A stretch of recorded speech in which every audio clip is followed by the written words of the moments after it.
ये कार ऐसे सीधे जा रही है और हम इसको ऐसे टर्न करते हैं, जो एग्जांपल आपको यहाँ बताया। जब टर्न करेंगे तो सेंट्रीपिटल फोर्स का काम कौन करेगा? फ्रिक्शन। तो ये फ्रिक्शन इस तरफ काम करता है और इस फ्रिक्शन के कारण ये कार मुड़ जाती है, ऐसे जा रही है और ऐसे जाते हुए ये जब हम स्टीयरिंग घुमाते हैं ऐसे, तो इसका इंटेंशन इधर होता है फिसलने का, फ्रिक्शन अंदर की तरफ खींचता है और ये ऐसे मुड़ जाती है। तो ये हमने उसका डायग्राम बनाया, फ्रिक्शन इधर। ओके, अब इसमें the centripetal force is friction. Friction is centripetal force. लेकिन सेंट्रीपिटल फोर्स की क्वांटिटी हमको मालूम है। सेंट्रीपिटल फोर्स की क्वांटिटी क्या होती है? mv²/r। ये कौन प्रोवाइड कर रहा है? Friction. So friction is equal to mv²/r। दूसरा इक्वेशन हमने इसमें देखा, ये नॉर्मल रिएक्शन ऊपर की तरफ है और फोर्स mg नीचे की तरफ है।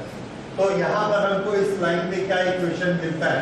Normal reaction is equal to mg। Normal reaction को लेट्स राइट m, क्योंकि r हम रेडियस के लिए यूज करेंगे। तो नॉर्मल रिएक्शन ऊपर, mg नीचे।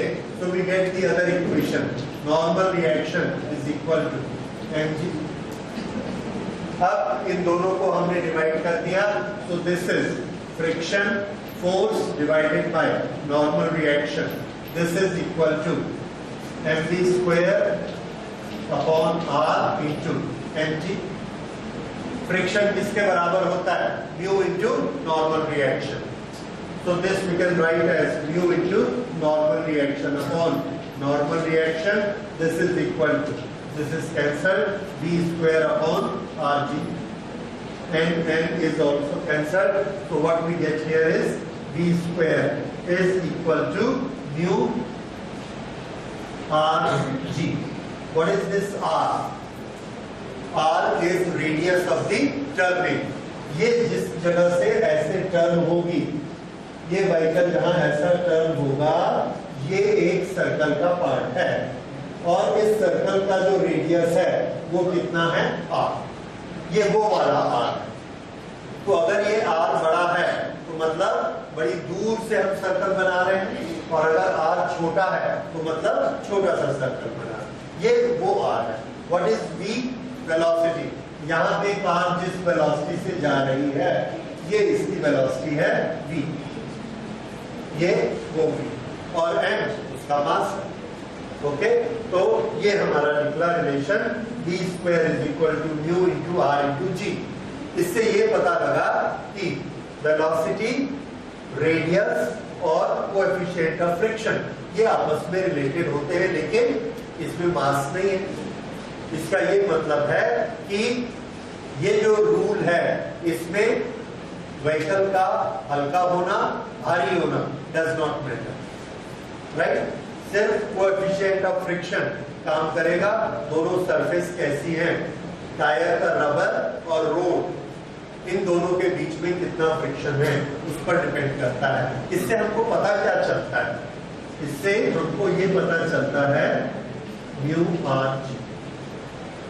ओके, सर्कल जिस समय बनता है, इधर ध्यान दीजिए, जिस समय सर्कल बनता है उस समय वेलोसिटी का रिलेशन म्यू और r से इतना होना चाहिए। नहीं होगा तो क्या होगा? नहीं होगा तो क्या होगा? जैसे मोटरसाइकिल की ज्यादा स्पीड हमने कर दी, अगर स्पीड इससे ज्यादा हो गई तो क्या होगा? देखिए, mv²/r ये किसकी कैलकुलेशन है? आंसर है ये हमारे रिक्वायर्ड सेंट्रीपिटल फोर्स की कैलकुलेशन है। हमको कितना सेंट्रीपिटल फोर्स चाहिए? कितना चाहिए? ये वाला हमारी रिक्वायरमेंट है। उस रिक्वायरमेंट को पूरा कौन करता है? फ्रिक्शन। अगर जितना हमको मुड़ने के लिए फोर्स चाहिए उतना फोर्स अगर नहीं मिला तो क्या होगा? हम नहीं मुड़ पाएंगे। ये कार यहां से जा रही है, इसको मुड़ने के लिए 1000 न्यूटन इधर चाहिए। अगर फ्रिक्शन ने 1000 न्यूटन नहीं दिया तो क्या होगा? ये कार नहीं मुड़ेगी और सीधा चली जाएगी।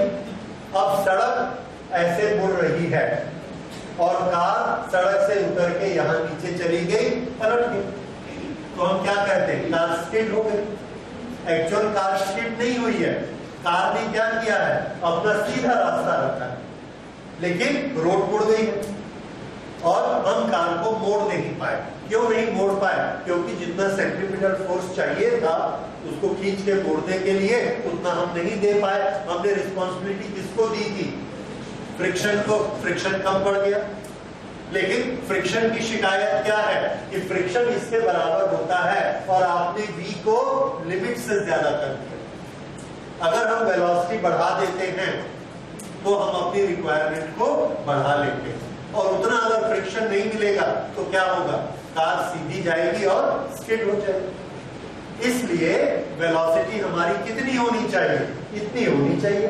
That means this is the maximum velocity we can afford to give। इससे ज्यादा वेलोसिटी करेंगे तो सेंट्रीपिटल फोर्स हमारा कम पड़ जाएगा, इसलिए इस v के साथ हम लगाते हैं मैक्सिमम। तो ये वो मैक्सिमम वेलोसिटी है जो हमको अलाउड है दिए हुए फ्रिक्शन के लिए।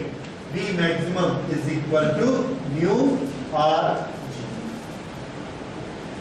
ओके, अब देखिए हम एक वेलोसिटी, ये r रेडियस की वैल्यू हमने ली, म्यू की वैल्यू ली, g की वैल्यू ली, और इसको v को हमने निकाला, तो v हमारा आया 20 किलोमीटर पर आवर। लेकिन हम मोटरसाइकिल मोड़ना चाहते हैं 40 पे जा रहे थे और उसको हम 20 नहीं करना चाहते, 40 पर ही मोड़ना चाहते हैं, तो कैसे मोड़ सकते हैं? 40 पे तो बहुत ज्यादा हमको सेंट्रीपिटल फोर्स चाहिए और फ्रिक्शन उतना देने को तैयार है, स्लिप हो जाएगी गाड़ी। क्यों? लिमिटिंग फ्रिक्शन भी पार हो जाएगा, तब भी वो 40 नहीं दे पाएगा। तो हम क्या करते हैं, ये रेडियस को बढ़ा देते हैं।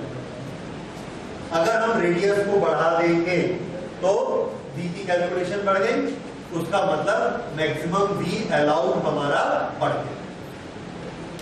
इस तरह से अगर हम ऐसे जा रहे हैं और इसकी बजाय ये इतना लंबा चक्कर लगाते हैं, तो हम 20 की बजाय 40 स्पीड पे जा सकते हैं, क्योंकि हमने रेडियस बढ़ा दिया है। और रेडियस बढ़ाने से देखो, अगर हम इसको बढ़ाते हैं तो फ्रिक्शन कैसा हो जाएगा, फ्रिक्शन की रिक्वायरमेंट कम हो जाएगी। तो रेडियस बढ़ाने से हमारे फोर्स की रिक्वायरमेंट कम हो जाती है, और जो वहां पर फ्रिक्शन हमको मिल रहा है वो फ्रिक्शन हमको मोड़ने में सफिशिएंट। फ्रिक्शन उतना ही मिलता है, हम फ्रिक्शन को बढ़ा नहीं सकते। हम सिर्फ क्या कर रहे हैं, अपने सेंट्रीपिटल फोर्स की रिक्वायरमेंट को कम कर देते हैं, रेडियस को बढ़ा देते। तो जब भी हम वेलोसिटी बढ़ाते हैं अपनी रिक्वायरमेंट को बढ़ा रहे होते हैं, जब भी हम रेडियस को बढ़ाते हैं अपनी रिक्वायरमेंट को कम कर रहे हैं। फ्रिक्शन तो उतना ही रहेगा, फ्रिक्शन क्या होता है, म्यू इनटू नॉर्मल रिएक्शन, वो तो वही रहेगा। ये इस बात समझ में आई? तो इसलिए अगर आपको उसी स्पीड में जाना है और स्पीड कम नहीं करना, तो हमारे पास कौन सा रास्ता अवेलेबल है, रेडियस को बड़ा कर दीजिए। So to increase the radius and then we can go with the same friction. This is how friction works as centripetal force. Is it clear to you? कि फ्रिक्शन सेंट्रीपिटल फोर्स का काम करता है और फ्रिक्शन का velocity से क्या relation होता है, वेलोसिटी से रेडियस से। ये हमारा फॉर्मूला इसका है। अच्छा, अब दूसरा देखिए, रोज हम इस सड़क पर जाते हैं और हमको मालूम है कि 30 की स्पीड से हम मुड़ सकते हैं, लेकिन बरसात के दिनों में पानी गिर जाता है तो हम उतनी स्पीड से नहीं मुड़ सकते, और अगर मुड़ते हैं तो गिर जाते हैं, क्योंकि हमारी रिक्वायरमेंट mv²/r है। लेकिन फ्रिक्शन किससे कंट्रोल होता है, म्यू से, म्यू इनटू नॉर्मल रिएक्शन। पानी गिरने से म्यू की वैल्यू कम हो जाती है, तो फ्रिक्शन कम हो जाता है। हम सोचते हैं रोज की तरह फ्रिक्शन मिल जाएगा, नहीं मिला, कम मिला। इसी तरह से अगर वहां पर तेल गिर गया, कुछ और इस तरह का रेत गिर गई, कुछ ऐसा प्रॉब्लम हुआ कि फ्रिक्शन कम हो गया, तो हम उतनी वेलोसिटी मेंटेन नहीं कर पाते, उस वेलोसिटी में स्किड हो जाए। तो friction is very dicey to be used as centripetal force. वो हमको कभी भी धोखा दे सकता है। इसलिए हम लोग उस पर डिपेंड नहीं करना चाहते, तो हम एक दूसरा फोर्स स्टडी करते हैं जो हमारे लिए सेंट्रीपिटल फोर्स का काम करेगा। अब वो दूसरा फोर्स देखिए, वो हमारे वेट का, ग्रेविटेशनल फोर्स का एक पार्ट होता है।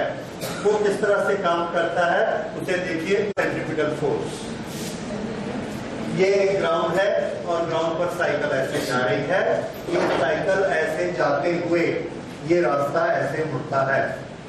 अगर सीधी जाती हुई साइकिल को हमने इस तरफ मोड़ना है तो हमको एक फोर्स चाहिए। ये वेलोसिटी है, वेलोसिटी के नॉर्मल ऐसा फोर्स चाहिए, वो फोर्स लगेगा, साइकिल ऐसे मुड़ जाएगी। वो फोर्स हम कहां से लाते हैं? हम क्या करते हैं, साइकिल को, ऐसी जाती हुई साइकिल को थोड़ा सा झुकाते हैं। ये झुकाना, कितना झुकाना है ये हमारे पे डिपेंड करता है। तो हम अपनी ताकत से इसको झुका सकते हैं, उतना ही झुकाते हैं जितना हमको चाहिए हमारे कंट्रोल में। तो हमने साइकिल को ऐसे झुकाया। जब साइकिल को हम झुकाते हैं तो उसकी शेप ऐसे आ गई। ये साइकिल ग्राउंड को दबाता है, ग्राउंड इस पर रिएक्शन करता है अपोजिट डायरेक्शन में। सो this is direction of reaction, reaction by the ground, ये उसकी डायरेक्शन है। ये जो रिएक्शन बाय द ग्राउंड है ये इस डायरेक्शन में काम करता है और इसका वेट, साइकिल का वेट किधर काम करता है? तो हमारा आंसर है ये सेंटर ऑफ मास है। साइकिल का वेट वर्टिकली डाउनवर्ड काम करता है एंड इस तरह से। इन दोनों के बीच में यहां से देखिए ये वर्टिकल डायरेक्शन है। वर्टिकल डायरेक्शन से हमने साइकिल को झुकाया, कितना झुकाया? थीटा। वर्टिकल डायरेक्शन से चलते चलते साइकिल को हमने थीटा एंगल झुकाया। किस तरफ? जिधर मुड़ना है उस तरफ झुकाते हैं। ये आप सबको मालूम है। अगर ऐसे जा रहे हैं और इधर टर्न होना है तो हम साइकिल को इस तरफ झुकाते हैं थोड़ा सा। ओके, थीटा एंगल से झुकाया तो ये वाला एंगल भी कितना बनेगा? This angle is also theta. ये वाला जो रिएक्शन का फोर्स है इसके हमने दो कंपोनेंट कर दिए। एक कंपोनेंट जो mg के अपोजिट है, ये वाला component, this component is r cos theta, और इसके परपेंडिकुलर ये वाला जो कंपोनेंट बनेगा, this component will be r sin theta. ये कंपोनेंट बना। अब इसमें r cos थीटा और mg एक ही लाइन में है, कोलिनियर है और इक्वल एंड अपोजिट है and they balance each other. कैसे इक्वल एंड अपोजिट हमको पता लगा? क्योंकि ये साइकिल ना तो नीचे जा रही है और ना यहां से ऊपर जा रही है। दैट शोज कि इन दोनों का मैग्नीट्यूड इक्वल है। So we get r cos theta is equal to mg। तो r cos थीटा और mg एक दूसरे को बैलेंस कर लेते हैं। दोनों में कोई भी अनबैलेंस नहीं रहता, लेकिन r sin थीटा का क्या होता है? Now the answer is r sin theta become a unbalanced force. R is reaction of ground.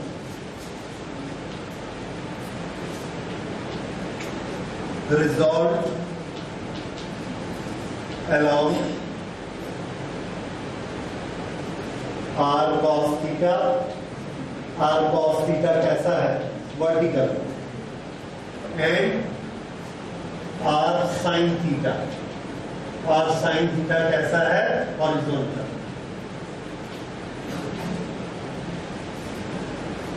Okay, r cos theta is equal to mg। ये क्या हो गया? Balance.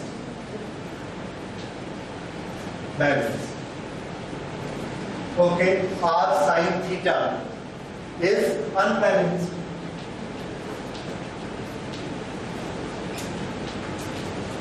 r sin theta is unbalance, इसके इधर कोई नहीं, अनबैलेंस है और वेलोसिटी के परपेंडिकुलर है। साइकिल किधर जा रही है? अंदर की तरफ। r sin थीटा किधर लग रहा है, इस तरफ 90 डिग्री बना, so it is fulfilling the condition of centripetal force. Cycle ऐसे जा रही है, r sin थीटा ऐसे लगा और उसने साइकिल को ऐसे मोड़ दिया, so r sin theta is unbalanced, normal to velocity, therefore act as centripetal force.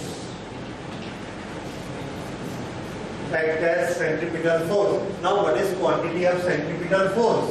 We know that centripetal force has a quantity which is mv square upon r.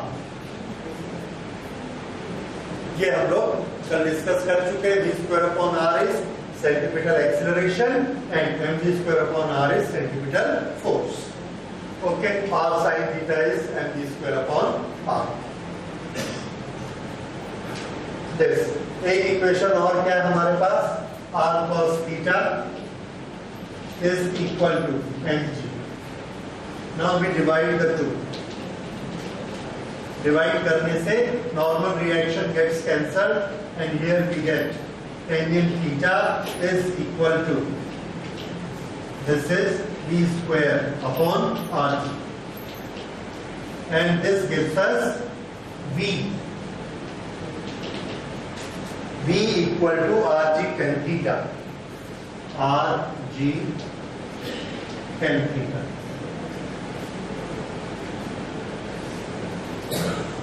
Square root. This is the relation between velocity and radius and theta. Cycle को, गाड़ी को कितना झुकाना पड़ेगा theta angle से, ये रहा theta. v क्या है, वो वेलोसिटी जिस वेलोसिटी से हम चल रहे हैं, जिस वेलोसिटी से मूव कर रहे हैं. ओके, अब देखिए यहां पर वेलोसिटी नोट हो गया सबका. अच्छा, अगर हम ज्यादा वेलोसिटी से जाकर मुड़ना चाहते हैं बिना वेलोसिटी कम किए, तो हम क्या बढ़ा रहे हैं अपनी रिक्वायरमेंट किसकी, सेंट्रीपिटल फोर्स की. क्योंकि सेंट्रीपिटल फोर्स क्या होता है, mv स्क्वायर अपॉन r. तो हमको ज्यादा फोर्स चाहिए. फोर्स देता कौन है, r sin थीटा. तो हमको ज्यादा फोर्स चाहिए तो sin थीटा की वैल्यू बढ़ा दो. r क्या है, नॉर्मल रिएक्शन, वो तो उतना ही रहेगा जितना हमारा वेट है. थीटा की वैल्यू बढ़ाओगे तो sin थीटा बढ़ जाएगा. थीटा की वैल्यू बढ़ाना हमारे हाथ में है. साइकिल को ज्यादा झुका लेंगे तो थीटा बढ़ जाएगा. इस तरह से सेंट्रीपिटल फोर्स अगर हम ज्यादा क्रिएट करना चाहें तो हमारे हाथ में है, हमको फ्रिक्शन पर डिपेंड नहीं करना पड़ता. हम थीटा को बढ़ा लेंगे तो क्या होगा, थीटा को बढ़ाने से सेंट्रीपिटल फोर्स बढ़ जाएगा. अगर सेंट्रीपिटल फोर्स बढ़ जाएगा तो हम वेलोसिटी को इंक्रीज कर सकते हैं. तो ये जो वेलोसिटी है, again this is maximum velocity. और अगर इस वेलोसिटी से ज्यादा वेलोसिटी, इसकी लिमिट को हमको बढ़ाना है तो क्या क्या बढ़ाना पड़ेगा हमको, या तो थीटा बढ़ाना पड़ेगा या रेडियस बढ़ाना पड़ेगा. और दोनों काम हम लोग करते हैं. अगर हम मोटरसाइकिल स्पीड से चला रहे हैं, धीरे करने की इच्छा नहीं है, तो बड़ा रेडियस ले लेते हैं, चली जाती है आराम से. लेकिन अगर वहां कट छोटा है, बड़ा रेडियस नहीं हो सकता, तो वेलोसिटी हमको कम करनी पड़ती है. ठीक है. और जो लोग सर्कस में काम करते हैं या रेस में भाग लेते हैं, उनको हम देखते हैं स्पीड भी ज्यादा है, रेडियस भी कम है, तो वो लोग क्या करते हैं, फिर थीटा को बढ़ाते, एकदम सड़क पे ऐसे झुक जाते. आपने देखा झुक के मुड़ते, वो अपने थीटा को इंक्रीज करते हैं ताकि उनको मुड़ने के लिए सेंट्रीपिटल फोर्स मिले. और अगर नहीं होगा तो क्या होगा, अगर वो नहीं मुड़ेगा तो क्या होगा, नहीं मुड़ने से उनकी साइकिल ऐसा मुड़ेगी नहीं, सीधी चली जाएगी, रोड से उतर जाएगी. That will be skidding. और अगर उनका स्टीयरिंग टेढ़ा है और मोटरसाइकिल सीधी गई है तो नेचुरली है वो रोल ओवर हो जाएगी. इस तरह से तो रोल होके गिर जाएगी. So this is the relation between theta and this. तो हमारी मैक्सिमम वेलोसिटी किस पर डिपेंड करेगी, कितना इंक्लिनेशन हम लेते हैं, कितना थीटा लेते हैं। तो इस तरह से आपने देखा दो तरह से हम लोगों ने सेंट्रीपिटल फोर्स बनाया, एक फ्रिक्शन से बनाया और एक वेट के कंपोनेंट से बनाया जी tan थीटा से। अब इसके कारण हम अपनी कुछ वेलोसिटी रख सकते हैं, उसके कारण भी वेलोसिटी रख सकते हैं, फ्रिक्शन के कारण भी रख सकते हैं। किसी टर्निंग पर हम जाते हैं और हम थोड़ा सा झुकते हैं, मैक्सिमम वेलोसिटी इस कैलकुलेशन से आती है 10। अगर हम नहीं झुकते और सिर्फ फ्रिक्शन के भरोसे सीधा सीधा जाते हैं तो मैक्सिमम वेलोसिटी आती है 6। तो क्या ऐसा हो सकता है कि हम झुक भी जाएं, फ्रिक्शन की भी हेल्प ले ले और अपनी वेलोसिटी 12 कर दे? 6 तक हमको कौन नहीं फिसलने देता? फ्रिक्शन। 10 हम किससे ले रहे हैं? अपने थीटा से ले रहे हैं, तो टोटल तो 16 होता है, तो 12 में हम सेफ जा सकते हैं क्या? तो आंसर है यस, जा सकते हैं। उसके लिए हमको एक डेरिवेशन और करना पड़ेगा जिसमें दोनों आएंगे, म्यू भी आएगा और टेन थीटा भी आएगा। अभी तक आपने क्या पढ़ा है? मैक्सिमम वेलोसिटी इज दिस, और पहले क्या पढ़ा था? Maximum velocity is equal to root mu r g. ये किस पर डिपेंड करता है? म्यू पे। ये किस पे डिपेंड करता है? थीटा पे। आर जी तो दोनों में दिखता है। तो अब एक तीसरा डेरिवेशन हम लोग लेंगे जिसमें ये होगा कि म्यू भी है और थीटा भी है। अगर हम दोनों की हेल्प लेते हैं तो हम मैक्सिमम वेलोसिटी कितनी रख सकते हैं? ठीक, तो देखिए अब उसको करने के लिए उसके पहले एक छोटी सी चीज और हम लोग करेंगे, and that is centrifugal force. Okay, इधर ध्यान दीजिए। हम लोगों ने अभी बात की थी कि अगर हम वेट के एक कंपोनेंट से r sin theta centripetal force बनाना चाहते हैं तो हमको क्या करना पड़ता है?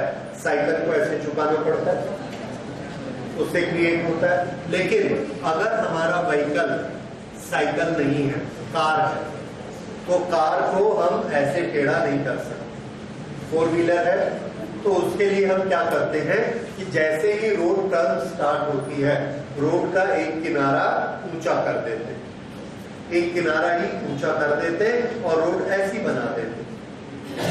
This is one bank of the road, this is other bank of the road. This phenomena ये ऐसी चलेगी और जब जाके सड़क सीधी हो जाएगी फिर से इसको प्लेन कर देंगे ऐसे।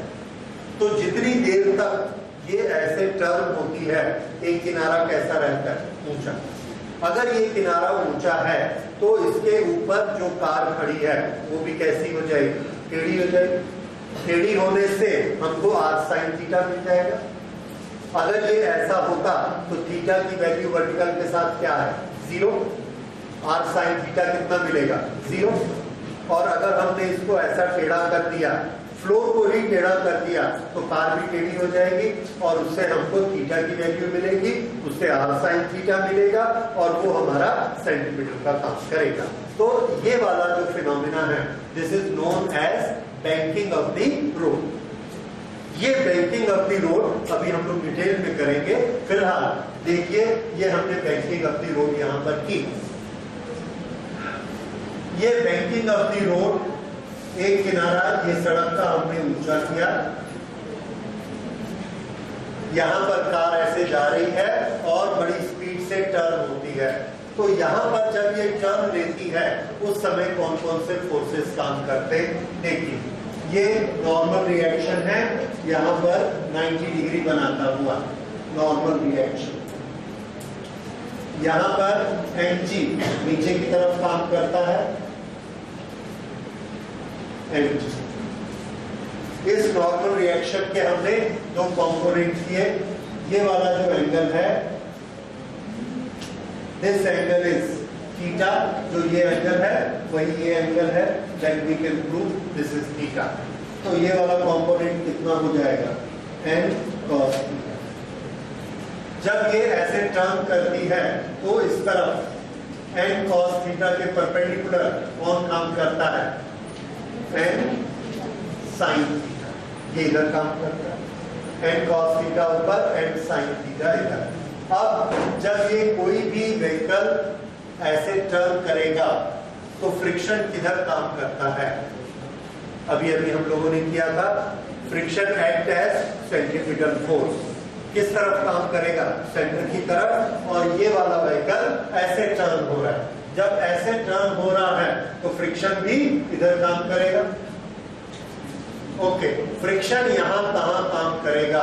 उसकी डायरेक्शन यहां पर आपको ध्यान देना है कि फ्रिक्शन की डायरेक्शन मुझे कहां लेनी चाहिए।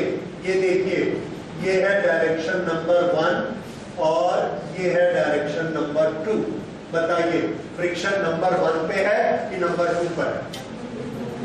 या इधर कर दें, नंबर 3, नंबर 4। फ्रिक्शन किधर काम करेगा? तो आंसर है कि फ्रिक्शन के लिए सबसे बेसिक कंडीशन क्या थी? जहां पॉइंट ऑफ कांटेक्ट होता है उस कांटेक्ट पे टेंजेंशियल काम करता है। तो कांटेक्ट पे टेंजेंशियल कौन सी डायरेक्शन है? 1 या 2? नंबर 2। ये इसका सरफेस, ये इसका सरफेस, इन दोनों के बीच में फ्रिक्शन है। इन दोनों के बीच में फ्रिक्शन है तो ये उसकी डायरेक्शन है। समझ में आया? अगर ये एक सीधा फिसलने का केस होता तो फ्रिक्शन ऊपर काम करता। जैसे इस इंक्लाइन पर हमने एक ऑब्जेक्ट को रखा और इधर mg sin थीटा इसको नीचे खींच रहा है, तो इसको अपोज कौन करता है? फ्रिक्शन इस जगह पर पैदा होता है और इस तरफ काम करता है। लेकिन जब कोई चीज गोल घूमती है, जब ये कोई चीज ऐसे गोल घूमती है और यहाँ A से B तक जाना था और C तक जाती है, तो ये इंटेंशन है और ये कौन है? फ्रिक्शन। इस समय फ्रिक्शन किधर होता है? अंदर की तरफ। ये वो वाला केस है। तो फ्रिक्शन किधर होगा? अंदर की तरफ, लेकिन डायरेक्शन कैसी लेनी है? Along the surface. तो ये रही फ्रिक्शन की actual direction. This is friction. ये फ्रिक्शन किसका काम करता है? सेंट्रीफ्यूगल फोर्स में ये हमको हेल्प करेगा। लेकिन ये पूरा का पूरा सेंट्रीफ्यूगल फोर्स नहीं है, क्योंकि सेंट्रीफ्यूगल फोर्स की डायरेक्शन ये n sine theta. Centrifugal force की डायरेक्शन हमको कैसे पता? ये एन साइन थीटा। ये एक बड़ा टिपिकल क्वेश्चन है और इसको अगर आप समझ सके तो आप बहुत माइन्यूटली चीजों को समझ पाएंगे। देखिए, ये एक प्लेन है और इस प्लेन में कार ऐसे घूम रही है। तो इस प्लेन में अगर कार ऐसे घूम रही है तो सर्कल भी ऐसे ही बना। इस सर्कल का रेडियस इसी प्लेन में बना। इसका रेडियस इस प्लेन में न बन के ऐसा नहीं बन सकता। बन सकता है क्या? नहीं। अगर सर्कल ये है तो ये भी कैसा होना चाहिए? Along the plane. तो अगर एक सड़क ऐसे मुड़ती है तो उसका ग्राउंड कौन है? जो ग्राउंड है वहां पे सरफेस है। तो सेंट्रीपिटल फोर्स कैसा बनेगा? उस सरफेस के पैरेलल। वो सरफेस कैसी है? हॉरिजॉन्टल और ऐसे मुड़ी है ये इस तरह से। तो उसका घूमने का जो प्लेन है वो घूमने का प्लेन हॉरिजॉन्टल है, इसलिए सेंट्रीपिटल फोर्स भी कैसा होगा? हॉरिजॉन्टल। इसलिए यहाँ पे सेंट्रीपिटल फोर्स की डायरेक्शन कौन सी है? N sine theta. फ्रिक्शन जरूर इधर काम करता है, तो हम क्या करते हैं कि फ्रिक्शन का वो वाला कंपोनेंट पकड़ते हैं जो इस डायरेक्शन में होगा। ये एंगल कितना होगा? आंसर है थीटा। देखिए, ये दोनों पैरेलल और ये ट्रांसवर्सल, तो ये एंगल थीटा है तो ये भी कितना होगा? थीटा। ये अगर फ्रिक्शन है तो फ्रिक्शन का इधर कौन सा कंपोनेंट आएगा?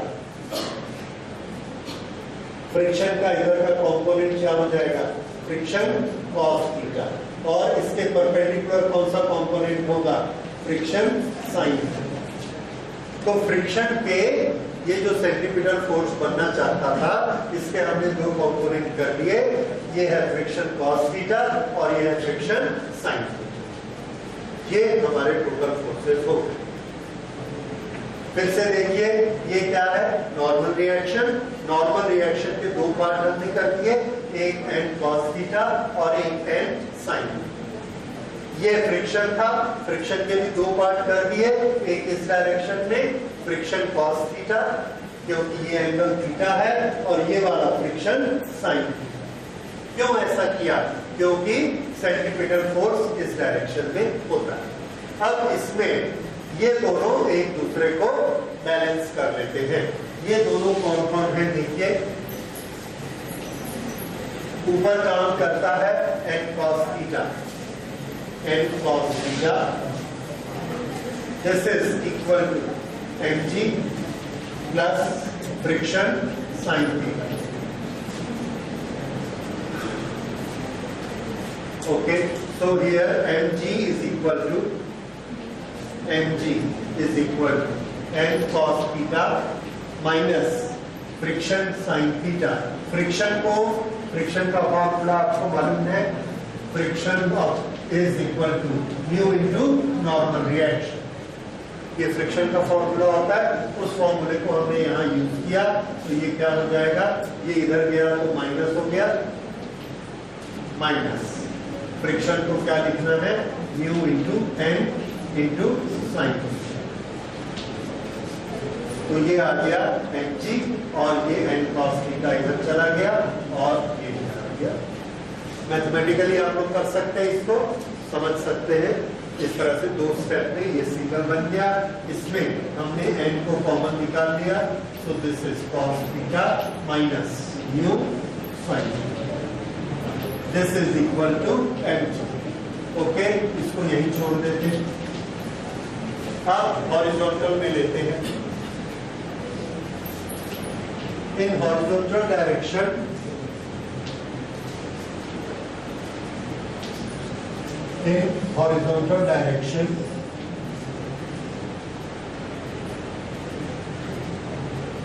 n sin theta plus friction cos theta act as centripetal force. Therefore, n sin theta plus friction is mu into n cos theta. This is equal to centripetal force mv square upon r. Okay, n को common निकाला, so this is sin theta plus mu cos theta is equal to mv square upon r. This is equation number 1. This is equation number 2.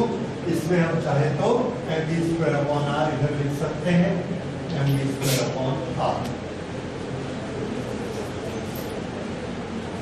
This is equation number 2. Okay. अब इसके बाद equation 1 और 2, equation 2 को equation 1 से divide किया, equation 2 divided by equation 1, mv square upon r divided by mg, ये हो गया, is equal to n sin theta plus mu cos theta to be divided by n cos theta minus mu sin theta। ये आ गया। अब इसमें हमने n को cancel कर दिया, b स्क्वायर को यहाँ रहने दिया, b square is equal to ये b square upon r g इधर चला जाएगा, आर जी, n और n कैंसिल हो गया। अब ये जो एक्सप्रेशन बचा, इस पूरे एक्सप्रेशन को ऊपर और नीचे दोनों में हमने डिवाइडेड बाय cos थीटा कर दिया, छोटा हो जाएगा। तो यहाँ क्या बचेगा, tan theta plus mu to be divided by cos theta से डिवाइड किया 1 minus mu tan theta.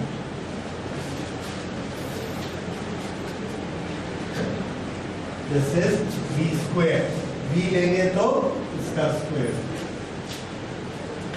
This is, तो ये है v मैक्सिमम। तो maximum velocity we will have in this वे।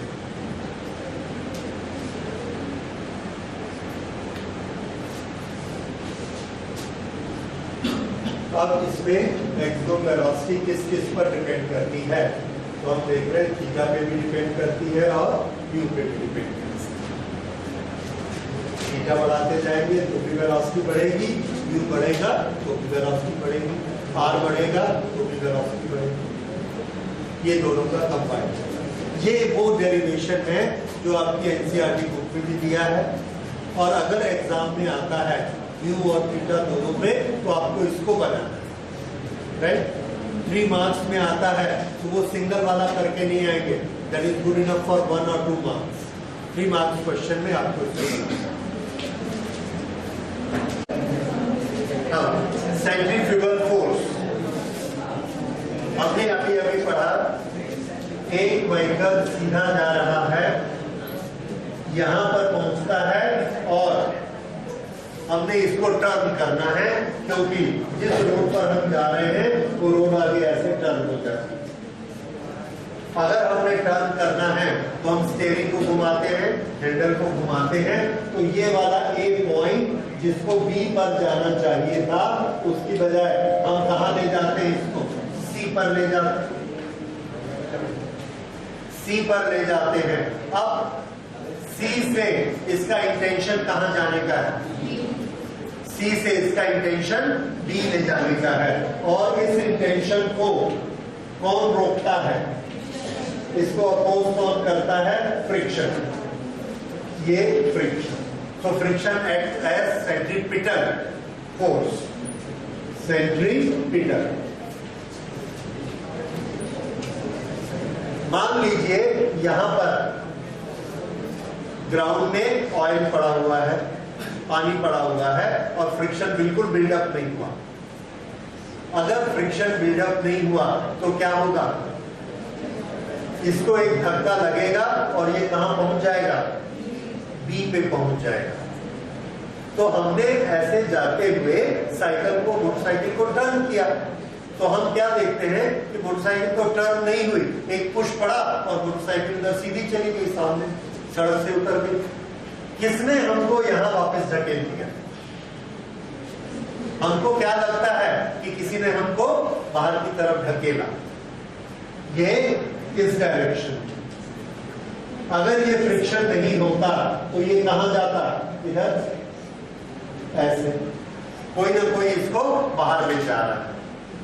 दूसरी बात सुनिए, एक हमने धागा लिया स्ट्रिंग, उसके साथ एक पत्थर बांधा, उसको उंगली में लगाया और इस पत्थर को हम ऐसे घुमा रहे हैं। इस पत्थर को ये स्ट्रिंग इधर खींचता है अंदर की तरफ ऐसे, ओके। हमारी उंगली पर हम क्या देखते हैं, एक फोर्स लग रहा है, किस तरफ, बाहर की तरफ। ये फोर्स बाहर की तरफ रखता है। कौन सा वो फोर्स है जो हमको बाहर की तरफ खींच रहा है, सेंट्रीपिटल किधर लगता है, अंदर की तरफ।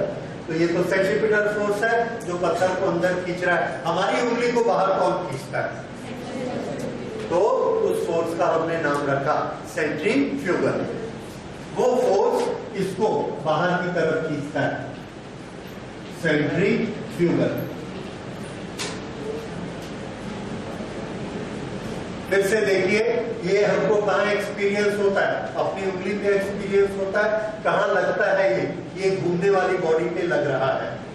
एक चीज और देखिए, free body diagram.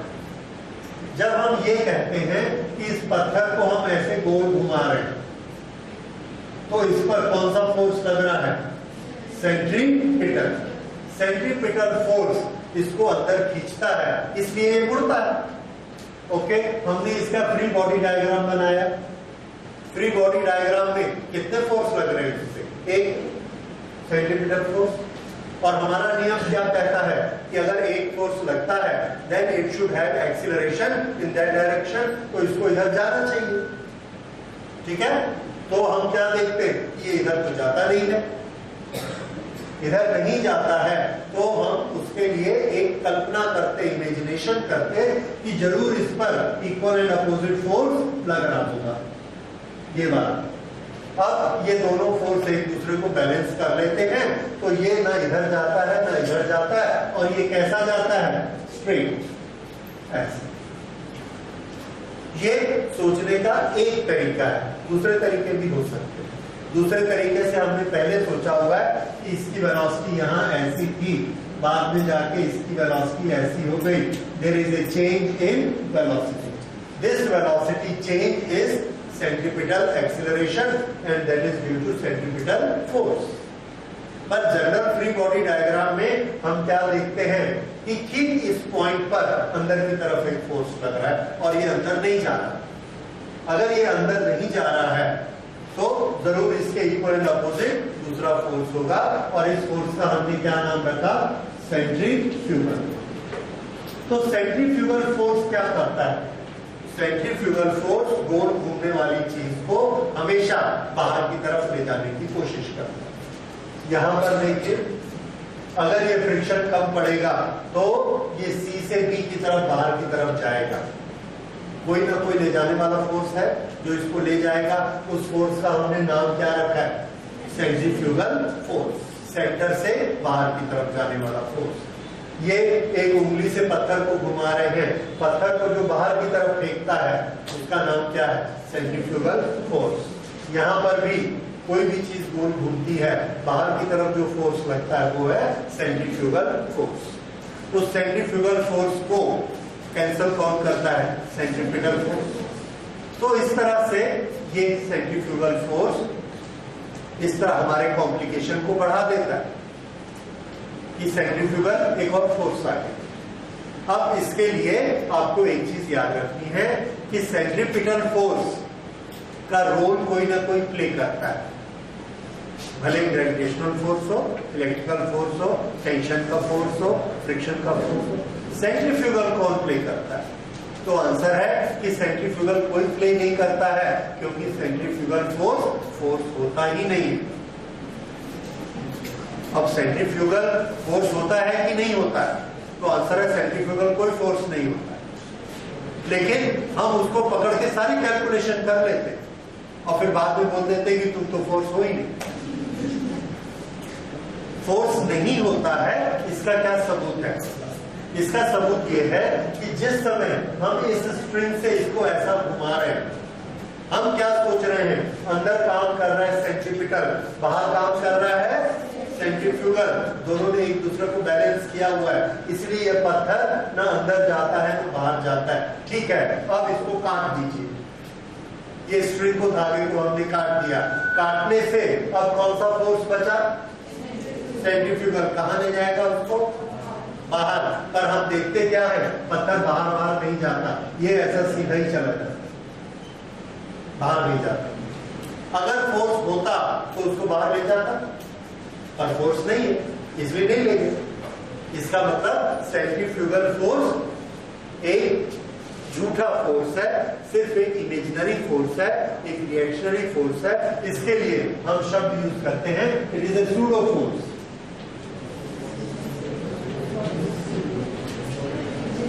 So centrifugal force is a pseudo force. Pseudo मतलब जो सिर्फ दिखता है और एक्चुअली नहीं होता है, उसके लिए pseudo शब्द यूज किया जाता है। So centrifugal force is a pseudo force, and what is the real force? Centripetal force is the real force, क्योंकि वहां कोई ना कोई रियल फोर्स उसका रोल प्ले करता है। एंड सेंट्रीफ्यूगल इज ए, अच्छा सेंट्रीफ्यूगल की फिर हमको जरूरत क्या है पढ़ने की, इसलिए क्योंकि ये हमारी कैलकुलेशन को बहुत आसान बना देता है। आगे भी जाके आप कैलकुलेशन देखेंगे, बहुत सारे फिनोमिनल्स, बहुत सारी कैलकुलेशन हमारी बड़ी इजी हो जाती है सेंट्रीफ्यूगल फोर्स। जैसे हमने दूध में से क्रीम को निकालना है, तो उसको हम एक मशीन में डालते हैं जिसको सेंट्रीफ्यूज कहते हैं। सेंट्रीफ्यूज में दूध को जोर से घुमाते हैं तो उसके भारी पार्टिकल जिसमें प्रोटीन होता है वो एक किनारे में चले जाते हैं और हल्का पार्टिकल बीच में रह जाता है। वो जो किनारे जाते हैं हमारी पार्टिकल प्रोटीन एक्सेट्रा, वो क्यों जाते हैं? सेंट्रीफ्यूगल फोर्स से। तो हमको समझ में आ जाता है। और अगर सेंट्रीफ्यूगल फोर्स का फिनोमिना ही नहीं होता तो हम उसको एक्सप्लेन नहीं कर पाते। इसलिए सेंट्रीफ्यूगल फोर्स का फिनोमिना हमारे बहुत काम में आता है। एक बाल्टी में, एक बकेट में हमने पानी को डाला, रस्सी को बांधा और उसको बकेट को ऐसा जोर से घुमाया वर्टिकल। जब वो बकेट ऐसा ऊपर जाती है, उल्टी हो जाती है, लेकिन पानी गिरता नहीं है, तो हम क्या कहते हैं कि उस पानी पर सेंट्रीफ्यूगल फोर्स काम करता है बाहर की तरफ। और उसका बाहर किधर है?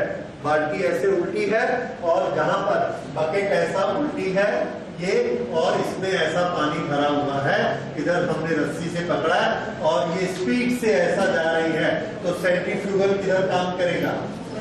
ये आउटवर्ड। तो ये जितने वाटर के मॉलिक्यूल्स हैं सबको सेंट्रीफ्यूगल फोर्स किधर फेंकता है? बाहर की तरफ। और ये सब यहाँ जाके अटक जाते हैं, इसलिए पानी नीचे नहीं गिरता। और ये सेंट्रीफ्यूगल हम इतनी वेलोसिटी रखते हैं कि ये जो पानी का वेट है mg से ये सेंट्रीफ्यूगल फोर्स ज्यादा।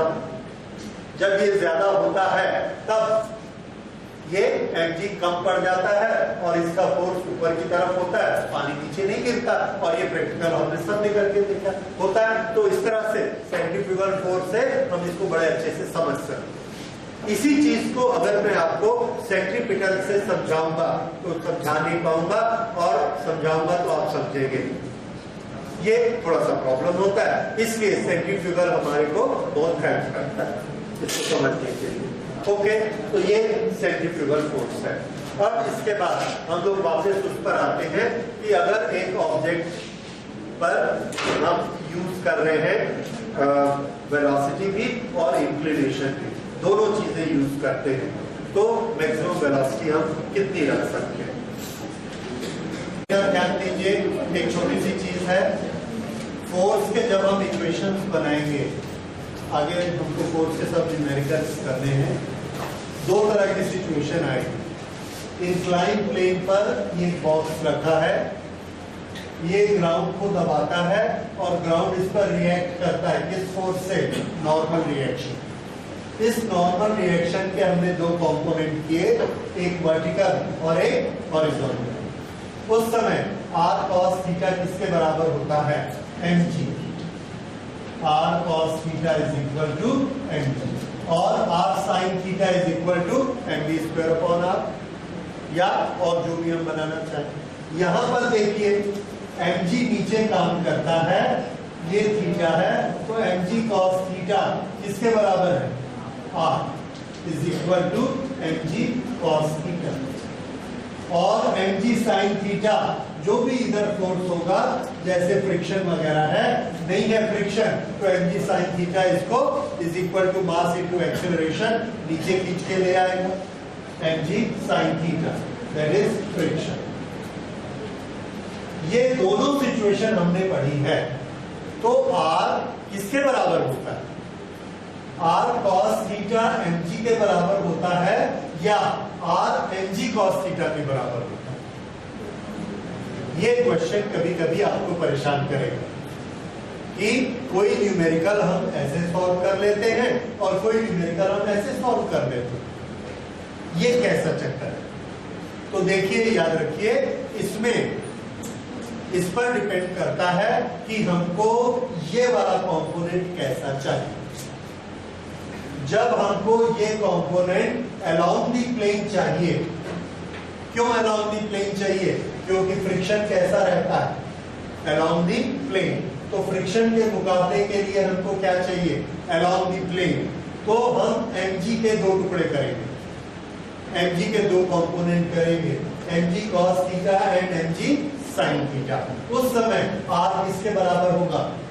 mg cos theta. लेकिन अगर हमको अलोंग द प्लेन ना चाहिए और हमें ये हॉरिजॉन्टल चाहिए, ये देखिए ये हॉरिजॉन्टल है, अलोंग द प्लेन नहीं है। जब ये हमको हॉरिजॉन्टल लगता है तब हम किसके दो टुकड़े करते हैं? r के टुकड़े करते हैं, mg के कंपोनेंट नहीं बनाते। आर के हमने दो कंपोनेंट बनाए, कौन कौन से, आर कॉस थीटा और are sine theta.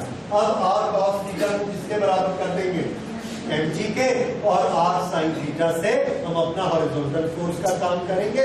It may be equal to mv square upon r और एनी। तो ये दोनों तरह के डायग्राम दोनों करेक्ट है, राइट। जब आपको फोर्स अलोंग द इंक्लाइन चाहिए इसको बनाइए, जब आपको फोर्स हॉरिजॉन्टल चाहिए तो इसको बनाइए। ठीक, आगे आप न्यूमेरिकल आएंगे उसमें आप देखेंगे दोनों को हम लोग जगह जगह पर यूज